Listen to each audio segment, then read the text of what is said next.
жер дұрыстап жасайсыңдар. Енді өзіміздің не бойынша график бойынша, графигіміз қайда? Мына, біз свайдың фундаменттен размерлерін таптық, Росбергтің размерін таптық, қанша үштік болады таптық. Енді біз осы табылған өзіміз есептеген қадаларымыздың қаншалықты дұрыс екенін тексеруіміз керек. Оны біз бірінші шектік күй және екінші шектік күй бойынша істейміз, тексереміз.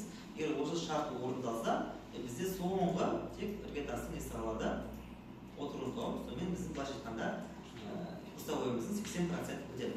Енді бірінші, екінші шектік күй бойынша қараңдар, бұл да қиын емес, жақсы ма?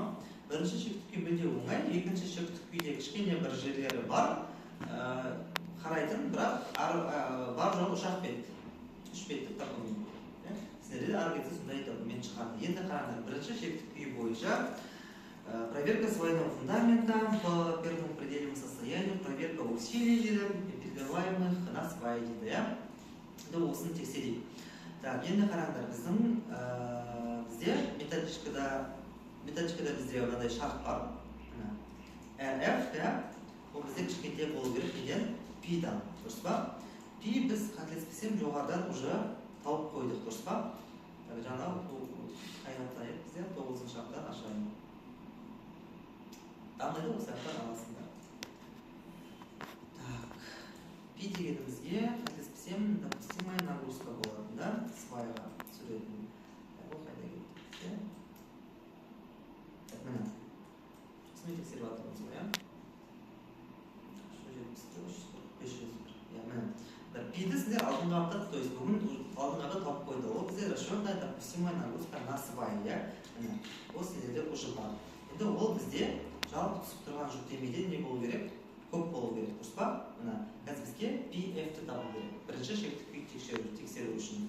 Оның формуласы N плюс N1 плюс N Росбергтің салмағы бөлеміз количество свайға. Енді осы жерден біз қараңдар.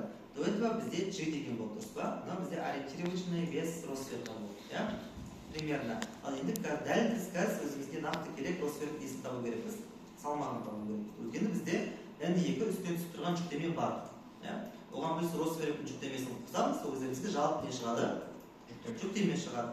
Росбергтің жүктемесін табу үшін қараңдар. Гамма F бірдегі тұрақты коэффициент, дұрыс па? Ол бізде үстінде бар. Яғни сіздер оны қолданыңдар, бірдегі тұр. Гамма средний, ары қарай жақшаның ішіне алған, көрдіңдер ме? А дегеніміз ол жаңағы ненің несі? Росбергтің ауданы. 1,9 мен 1,3 мен қайдан алдым? Ол соңындағы менің мына өлшемім қараңдар. Мен мысалы 6 свай шықты ғой менде, 6 свай шықты. Мына жағынан 250 қалдырдым, мына жағынан 250 қалдырдым. Сол кезде менің Росбергтің размері қанша болды? 1,3-те 1,9 болды. Осы менде аудан осы жерге жазылады. Дұрыс па? Дұрыс. Гамма средний деген 20 ол тұрақты қолданыңдар. D деген сіздер уже тауып қойдыңдар, дұрыс па? Ол жаңа глубина заложения менікі Росбергтің. Жердің басына Росберг көбейді. Оны сіздер қайде уже бүгінгі есепті маған көрсетесіздер. Мына данныға сіздер барлықтарында бар. Осылай табасыңдар, қараңдар менде висящий свай үшін 92 шыққан, свай стойка үшін 37 шыққан, и соңында не істеймін? Мынаға 2600 деген менің жалпы түсіп тұрған жүктемем, дұрыс па? Оған қосамын жаңағы Росбергтің салмағын плюс 8 деген, өйткені менде мына жақта 800 шықты. Енді менің вариантымда кішкене нестыковка бар, бірақ мен оның бәрін бастан басып жасаған жоқпын. Сіздер өздеріңе байланысты табып аласыңдар, хорошо? 8-ге бөлгем 336. Это допустимая нагрузкада не болып тұр? Аз болып тұр, шарт орындалды. Значит, менде бірінші шектік күйден шарт өтті деген сөз болды. Бірінші шектік күй таптыңдар, сонымен есепте 50% бітті. Хорошо? Методичканы ашып қарасыңдар болады. Методичкада надан бөліп тағы да бір шарттар бар. Оған назар аудармай қойыңдар. Өйткені ол жерде өте центральный нагрузка жайлы мағлұмат айтып кеткен, момент тауып кеткен жақсы ма? Сіздер осы шартты орындасыңдар, жетіп жатыр. Түсінікті? Сұрақ бар ма? Сұрақ жоқ. Еш қиындығы жоқ. Тек ауданын салмағын тапсақ болды, соңында салыстырып тексеріп көре саламыз. Енді екінші шектік күй. Осы жер бізге сәл қызығырақ, сәл қиынырақ. Осы есептен өтсеңдер, уже болды, құштау жұмыстарын қашығып тұр деген сөз. Енді қараңдар, екінші шектік күйді тексеруіміз керек. Ол үшін бізге сразу айтайын, визуально түсінікті болу үшін қараңдар. Біз өзіміздің свайымызды, қадамызды қада ретінде қарастырмаймыз. біз мына қызылмен көріп тұрсыңдар ма, мен шет жері бояп қойған, иә? Біз осы жерге осындай массивті фундамент қолданып жатырмыз деген ой болу керек. Біздің фундаментіміз мысленно осындай төртбұрышты болып кетеді. Біз осының астындағы нені тексереміз? R-ді тексереміз. Біз бұрында стаканный фундамент есептегенде естеріңде болса, біз түсіп тұрған қысымды табатынбыз, оның астында R болады деп қарсыласу, бір ұзақ формуланы таптық қой. MC, MV деген үлкен формула, сонымен тексеріп көрдік, қарсыласу түсіп тұрған жүктемеден көп па, аз ба деген сияқты. Мына кезде де дәл сондай, қазір біз мынаның салмағын табамыз, мына қызылдың. Бұның астындағы немен, R-мен қарсыласумен тексереміз шартты, сонымен есеп бітеді. Енді бірінші мақсат, мына қызыл бізде қалай келеді, қалай табамыз деген сұрақ болу керек, дұрыс па? Мына өлшемдерін қайдан аламыз, мына 5 градус деген не? Былай қарасыңдар, 2240 деген қайдан шықты? Осын сіздер қазір тапсақ, уже есебіміз ағырай оңай болады. Түсінікті болу үшін сіздер ең бірінші қараңдар. Мына жақта кішкене бізге не жазылған, анықтама жазылған, мұны өздерің оқып қарап аласыңдар. Есеп бойынша бастаған кезде біз жаңағы қараңдар, біздің конструкциямыз тренияға жұмыс істейді ғой, дұрыс па? Бізде мына іргетасымыз, свайный фундаментіміз біздің жаңағы тренияға жұмыс істейді. Өйткені бұл аспал, трения бізде қай жерден басталады? Мына бұрышынан басталады. Осы жерден, мына жерге дейін бізде трения болады. Енді біз осы жердегі мынау бізде B қалай аталатын еді? B бізде размер подошва фундамента. Так, условный фундамент. Мына условный фундаменттің B енін табу керек.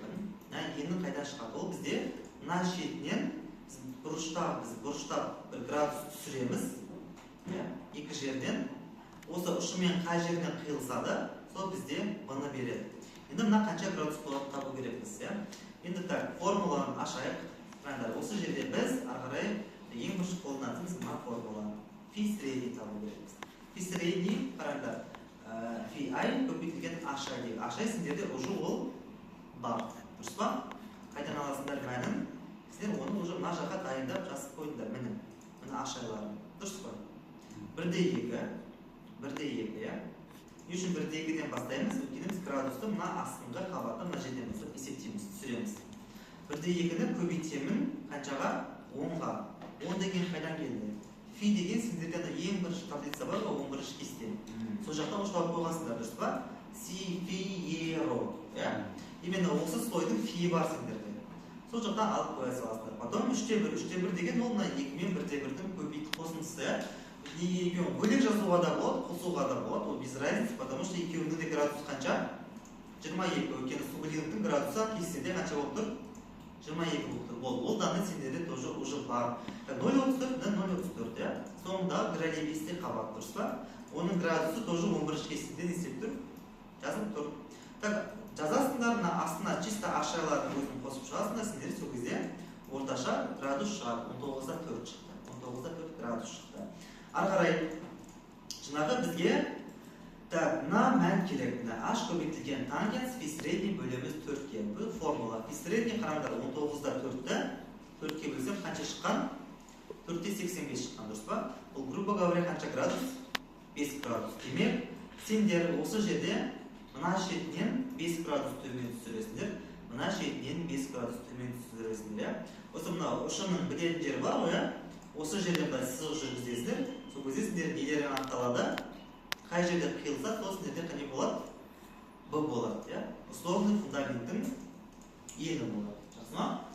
Так, ары қарай. Так, бізге енді қараңдар. Жаңағы условный фундаменттің мына енін табу керек. Біз мына B-сі, L-сі, то есть С деген жаңағы условный деген сөз. Екеуінің формуласын қараңдар. B0 плюс 2 көбейтілген H көбейтілген тангенс мына мән. Біз мына ішін ұш тауып алдық, дұрыс па? 4-те 85 шықты, 4-те 85 шықты. 4-те 85-ті барамызда, тангенс 4-те 85-те қанша градус екенін интернеттен тауып аламыз. Ол менде қанша шықты? 0,085 шықты. Оны көбейтем 5-ке. 5 деген H ол не? Ол менің қадамның биіктігі. Жақсы ма? Сіздердің қадалардың биіктігі 6 болуы мүмкін, 7 болуы мүмкін, өздерінің формулаларына байланысты. Осы жерде менде мына жақта 0,42 шықты. Мына жер менде 0,42 болып кетті, дұрыс па? Сонда формулаға мен 2-ні көбейтем қаншаға? 0,42-ге. То есть мына жасаған, үстіндегі жасаған дүниенің бәрі біз астындағы мына формула үшін. Енді 2-ні көбейтем 0,42 түсінікті. Енді B0 деген мән қаяқтан шықты? 1/4. Оны сіздер мына чертежден аласыздар. B0 дегеніміз ең шеткі сыбайдың ұстынның, қаданың мынадан дейінгі ара қашықтығы. Дұрыс қой. Алдыралдың болса қанша? 1/2. Менде мына жерде 200, жартысы 0,1, жартысы 0,1. Сізді 1/2-ге 0,2 қоссам қанша болады? 1/4 болады. Түсінді ма? Осындай B-сізін табам, и дәл солай L-сізін табам. Дұрыс па? L-сы бірақ уже мына жағынан қараған көрініс, мына шетінен, мына шетіне 600-ге қосам 300-ді, қосам 300-ді, 800 шығады, мына 0,2, то есть 0,8. Плюс 2-ні көбейтемін 0,42-ге. Ол, так, енді қараңдар, B-сі, L-сы деп мен условный фундаментінің несін тауып алдым, өлшем, то есть, мына B-сі деген 2240, дұрыс па? Алдынан қарап тұрмын. Ал L-сы деген ол 1/34 маған көрінбейді, ол қалай кетіп бара жатыр? Ары қарай кетіп бара жатыр. Өз мен 3 сыбай бетінде тұр, 3 сыбай артында тұр.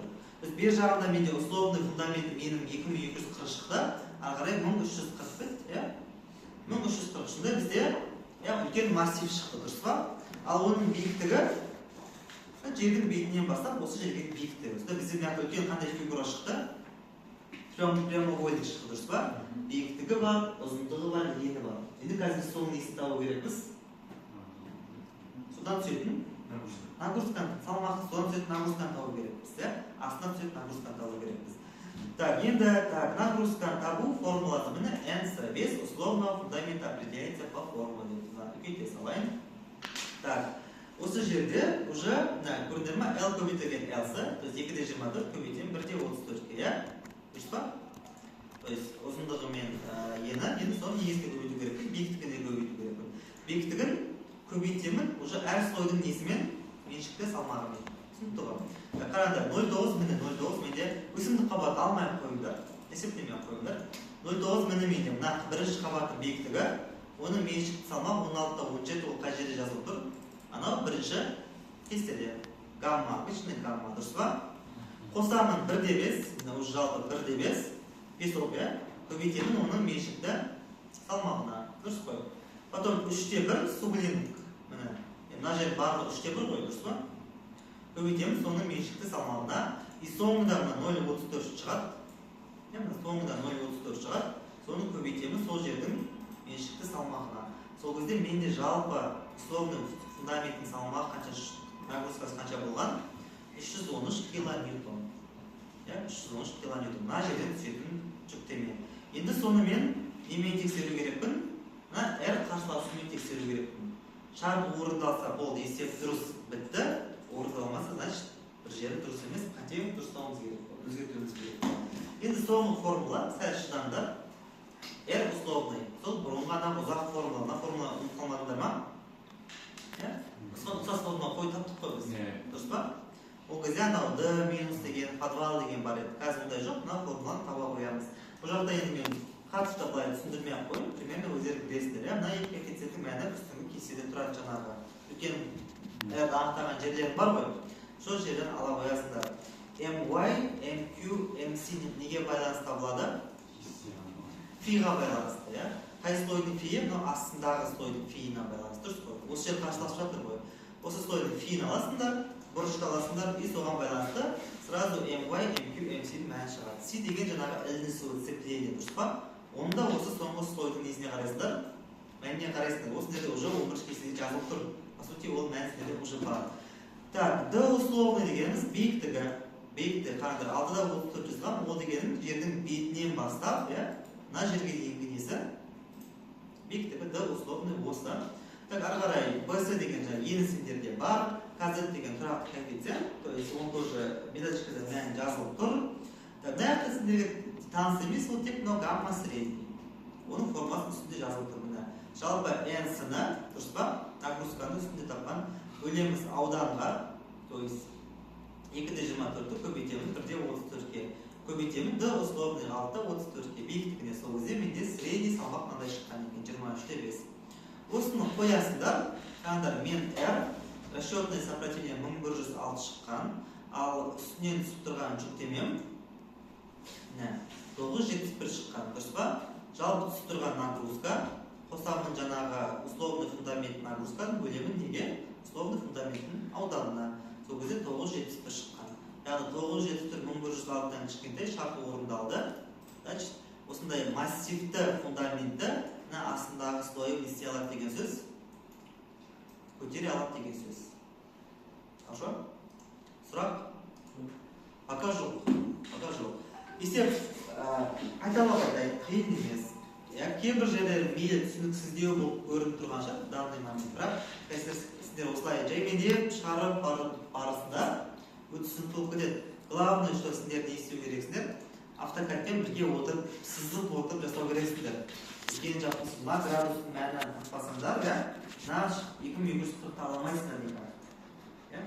Сол сияқты осы жерден мәндерін қарай отырып,